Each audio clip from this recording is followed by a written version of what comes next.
आणि मोक्ष मिळाला म्हणून काशीला जायचं असं त्यांनी सांगितलं. आता काशीला जायचे पण हा संदीपक होता, बाकी सगळे शिष्यांनी पाय काढता घेतला, पण हा म्हणाला की गुरुजी मी तुमची सेवा करीन. दोघं जण काशीत शेगडी आले आणि भोगामध्ये जसं लिहिलेलं होतं तसं त्यांना महायोगाने पछाड. आता दररोज त्यांची शुश्रूषा करावी, चिंध्या बांधावरती त्या गुरुं काढाव्या, भिक्षा मागायला जावं, गुरुजींना ते भरवावं, अशी त्याची सेवा चालू झाली. आणि या सेवेने शंकर भगवान प्रसन्न झाले. काशी क्षेत्रामध्ये राहत होते आणि शंकर म्हणतात की तुला काय हवंय? तो म्हणतो मला तर काहीच नकोय, पण मी गुरुजींना विचारून येतो. आणि म्हणून गुरुंकडे गेलाय आणि गुरुंना विचारतोय की तुमचे हे जे भोग आहेत ते मी त्यांना सांगतो का काढून टाकायला? तेव्हा गुरु म्हणतात छे छे, भोग भोगला नाही तर मला पुन्हा जन्म घ्यावा लागेल, तुला असं काय मागू नको माझ्यासाठी. तो म्हणतो मला तर काहीच नकोय. म्हणून शंकर भगवानांना तो सांगतो की मला तुमच्याकडनं काहीही नको. आता काही दिवसांनी भगवान विष्णू तिथे प्रसन्न होऊन आले की काय हा गुरु सेवा करतोय. आणि ते पण विचारतायत की तुला काय वरदान हवंय. तेव्हा तो त्यांना विचारतो की मी तुमची जर काही तपश्चर्या केली नाही, नामस्मरण केलं नाही, तर तुम्ही मला का प्रसन्न झालाय? तेव्हा भगवान विष्णू म्हणताय की अरे तुझी गुरुभक्ती पाहून मी प्रसन्न झालो. मग तो म्हणतो माझी जर गुरुनिष्ठा एवढी आहे तर मी तुमच्याकडे कशाला मागेन, मी माझ्या गुरुजवळच मागेन ना. अशी गुरुनिष्ठा आपल्याला असायला पाहिजे. आणि पितृवचन सेवापती प्रभू रामचंद्र आपल्याला माहिती आहे किती पितृवचन पाळलाय. राज्याभिषेक होणार होता पण वनवासामध्ये जायला लागल्या. किंवा कालच आषाढी एकादशी नाही, आषाढी एकादशीलाच पांडुरंगाला त्यांनी पिठेवर उभं केलंय 28 युग. कशाच्या जोरावर? माता पित्यांच्या सेवेच्या जोरावर. मायेचे पितो माय पित्याचे, बायचे पितो माय पित्याचे, करू द्या घीचा घरी, विठ्ठला उभे राहतो घरी, विठ्ठला उभे राहतो घरी. अहो प्रत्यक्ष पांडुरंग जरी आला तरी माता पित्यांच्या सेवेमध्ये त्यांनी खंड पाडला नाही. इतकं पितृवचन मातृवचन पाळलं पाहिजे. म्हणजेच ह्या 4 गोष्टी जर आपण आपल्या आयुष्यामध्ये केल्या तर ही विष्णूची पूजा आहे. खऱ्या देवांची पूजा नाही केली तरी चालते. ही विष्णू पूजाच आहे. म्हणून निश्चयाचे बळ तुका म्हणे देची फळ. एवढा निश्चय आपला ठाम असायला पाहिजे. चंचलत्व आपल्यामध्ये असायला नाही पाहिजे.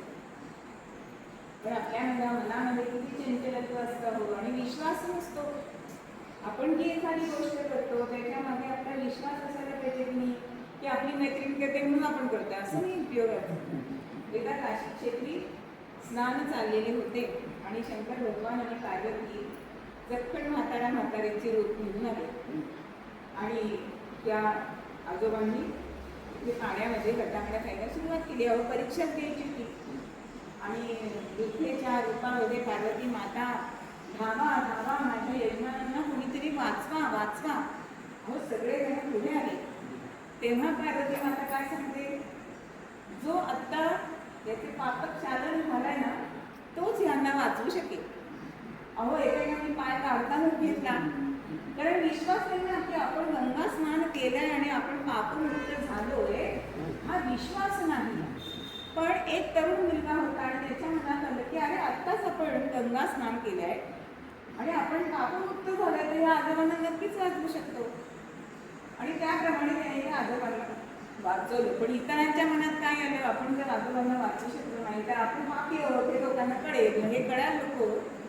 म्हणजेच आपण गंगा स्नान करून पापमुक्त होणार आहोत हा विश्वास जर नसेल तर काहीही अर्थ नाही. जसं पितृभक्ती आहे, मातृभक्ती आहे, गुरुभक्ती आहे, तशी निष्ठा आपल्या देशावर सुद्धा ठेवावी. सगळे क्रांतिकारकांच्या कथा आपल्याला माहिती आहेत की किती निष्ठा होत्या, की आपले प्राण सुद्धा या भारत मातेसाठी त्यांनी दिलेले आहेत. पण आज आपण काय करतोय? जे त्यांनी स्वराज्य मिळवून दिले ते सुराज्य करतोय का मग? नाही करतोय. उलट आपण पर्यावरणाच्या दृष्टीने बघितलं तर आपण पर्यावरणाचा कितीतरी ऱ्हास करतोय. म्हणजे एक मुलगा आउटिंगला गेलेला आणि हल्ली सेल्फी काढायचा फार हे आहे ना, आणि सेल्फी काढायला म्हणून बघतोय तर मागे एक मलिन स्त्री दिसते त्याला. आता परत मागे बघून बघतोय तर कोणीच नाही. पुन्हा सेल्फी काढायला बघतोय मोबाईलमध्ये तर परत ती स्त्री दिसते. कोण आहे म्हणून परत मागे बघतोय आणि तेव्हा ती स्त्री पुढे येते आणि ती म्हणते की तुम्हीच माझी अशी अवस्था केलेली आहे की दुसरी तिसरी कोणी नसून मी भारत माता आहे. एका बाजूला प्लॅस्टिकच्या पिशव्या आहेत, एका बाजूला त्या बाटल्या आहेत, मलिन अशी असणारी अशी ही भारत माता. मग आपण तिचं स्वरूप जे स्वतंत्रते भगवती म्हणणारे सावरकर की ज्यांची भारत मातेवर निष्ठा होती, अशी निष्ठा आज आपल्यावर आहे का हो आपल्याकडे? किंवा अगदी तशी नाही केली तरी आज आपलं ज्ञान आपल्या देशासाठी वापरलं जात आहे का? जो उठतोय तो परदेशात जातो आणि तिथेच स्थायिक होतो. मग हे संस्कार आपल्या आईवडिलांनी करायला पाहिजे, कारण ही संस्कार ही गोष्ट अशी आहे की ती कुठे बाजारात मिळत नाही, ती गिरवून सुद्धा येत नाही. ती समोरचा आचरण जो काय करतोय त्याच्यावरनं ती पुढच्या पिढीमध्ये येत असते. पण पालकांनाच हल्ली आमची मुलं परदेशात आहे याचा अभिमान वाटतोय, किती चुकीची गोष्ट आहे. मग आपण भारत मातेवर निष्ठा ठेवू शकतो, कारण देव आणि देश. सावरकर म्हणायचे की देवाकडे जाताना मध्ये देश आहे हे विसरू नका. देव, देश आणि मग देव आहे, इतकी निष्ठा सावरकरांची होती. आज परत अजून कोणावर आपण निष्ठा ठेवू शकतो? तर आपल्या कामावर निष्ठा ठेवू शकतो ना, पण आपल्याला ते चित्र दिसत नाहीये. अहो टेकाखंड भेटले जात आहेत, दिले जात आहेत, दोघंही गुन्हेगारच आहेत. पण कशी आपल्या कामावर निष्ठा असावी ते सावधानवाण्यांचं आपल्याला उदाहरण घेता येतं की आपल्या कामावरच त्यांनी प्रेम केलं, निष्ठा ठेवली आणि त्याच्यातच पांडुरंगाला बघितलं. म्हणून ते आपल्या पत्नीला म्हणतायत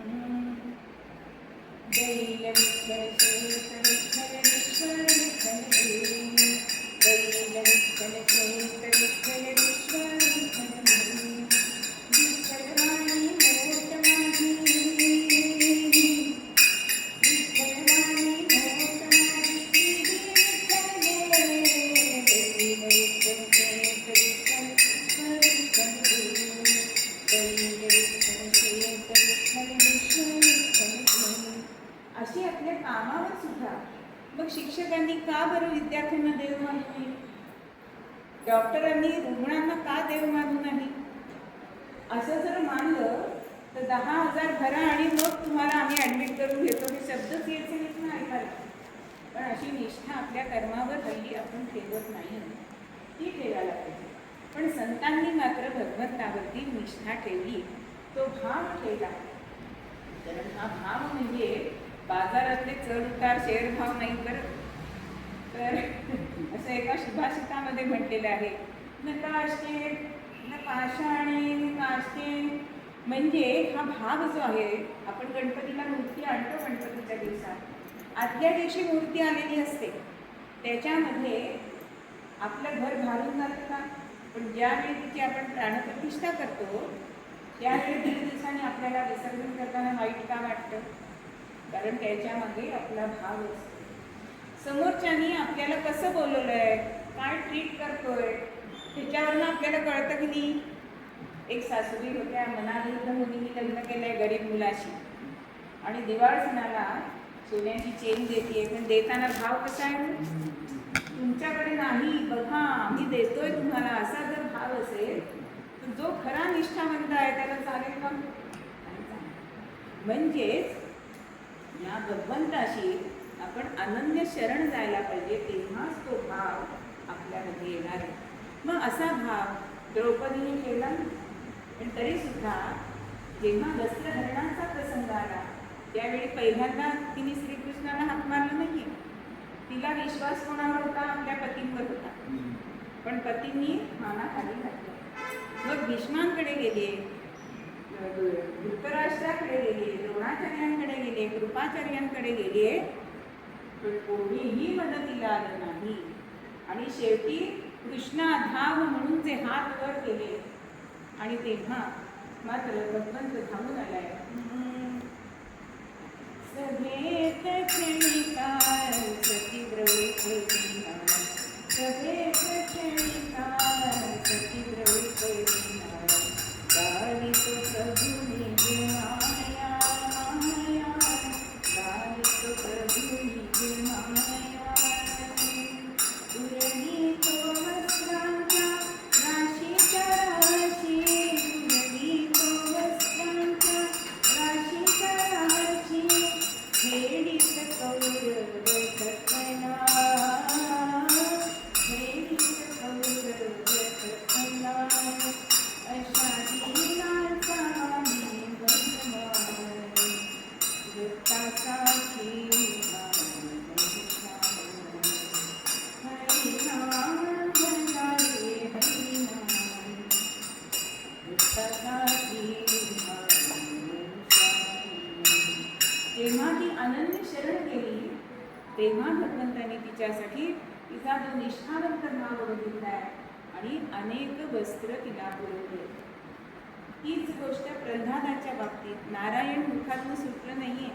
हिरण्यकश्यपूने किती त्याचे भार केले, मग तात्या तेलात टाकलाय, कड्यावरने ढकलून दिलाय, पाण्यात बुडवायचा प्रयत्न केलाय, पण त्या भगवंताला तो विसरला नाही. आणि म्हणून भगवंत त्याच्या पाठीमध्ये लागला. म्हणजे तुका म्हणे ऐसा कोण उपेक्षिला, नाही ऐकेला ऐसा कोणी. म्हणून शिवदिन केसरी काय म्हणतात की तुम्ही त्या भगवंतावर निष्ठावंत भाव ठेवा. म्हणजे एका